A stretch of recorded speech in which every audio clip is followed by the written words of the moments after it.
Welcome back to Unit 2. In this unit, we're talking about the stages of recovery. We're going to continue to talk about the stages of recovery and help you identify your personal relapse warning signs. Readjustment is the final phase. We already talked about withdrawal. We talked about the honeymoon period, and we talked about the wall. Now we're moving into readjustment. This is months 6 and beyond. And for some people, it's 6 to 12.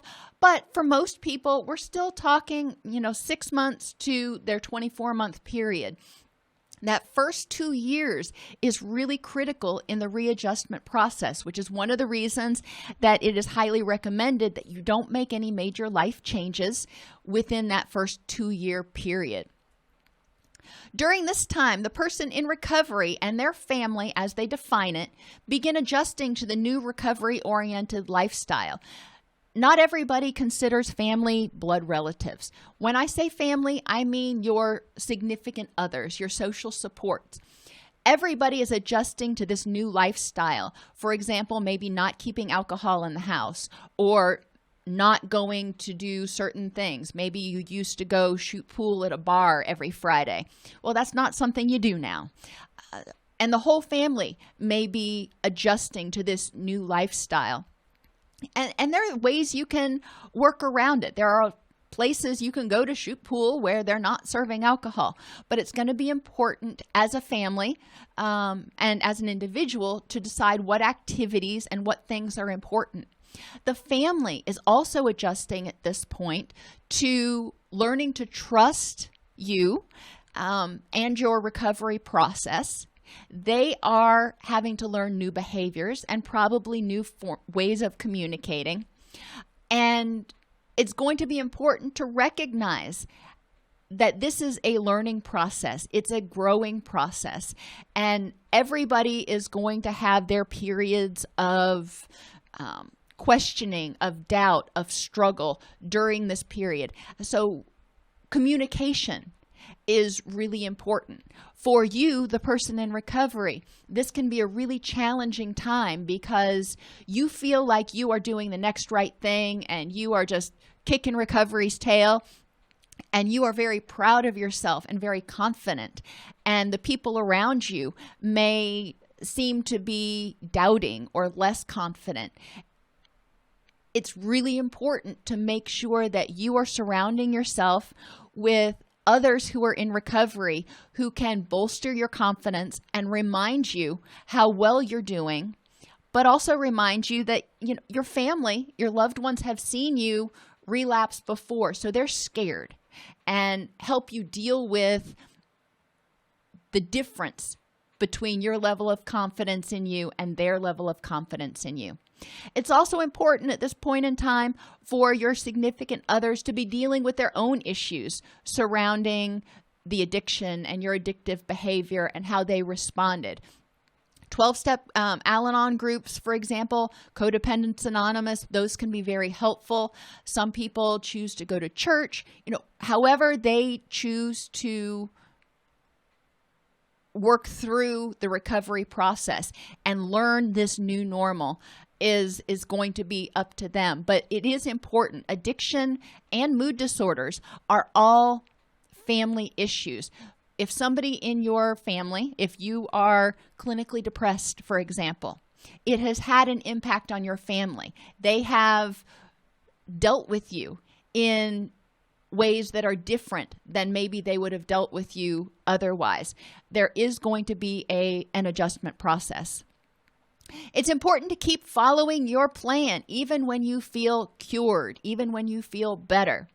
And recognize when you're resuming old behaviors like working too much, holding on to resentments, or going into high-risk situations. The person in recovery, which is you, and family members need to begin working on interpersonal, emotional, and psychological issues to strengthen the relationships.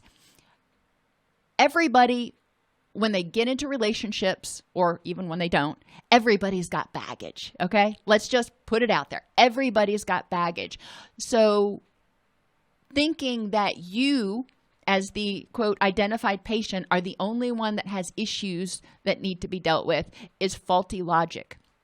It's important that everybody in your system owns their own stuff, and that is a process. Spend a while, about if you're working by yourself, 30 minutes or so. If you're working in a group, this will take the entire group period to identify your relapse warning signs for anger, anxiety, depression, and addiction during the readjustment period.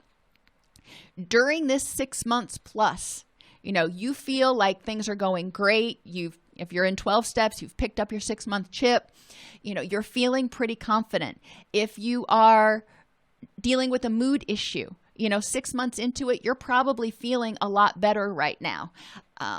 What are some triggers that might happen during this period that might set you back, that might cause you to start focusing on resentments or doing something like that? So identifying your relapse warning signs for anger, anxiety, and depression during the readjustment period. What do you do that causes these problems? Maybe you're engaging in more secrecy or, not communicating as much. What do others do that either helps prevent these issues or causes these issues? Again, anger, anxiety, depression, or addiction relapse. And what do you stop doing that may contribute to these issues? And then it's important to identify 2 or 3 ways to deal with the things that may cause your relapse during this period, and to identify and figure out 2 or 3 ways to deal with other people during this period. You may not be able to change them. Maybe you have a significant other that's going to nag you, that's going to question everything that you do.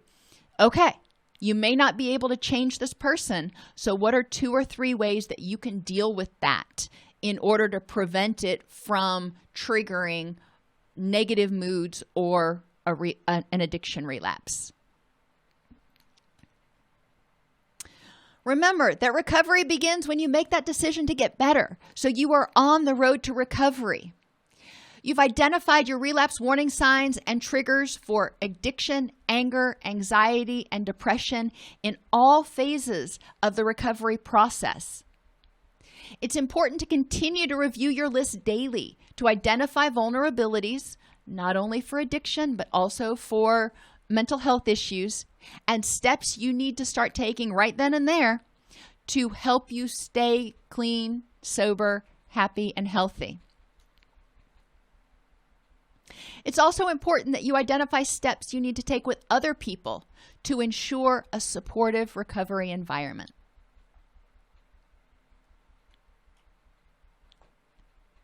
It's important to be aware of what phase you are in at any point in time.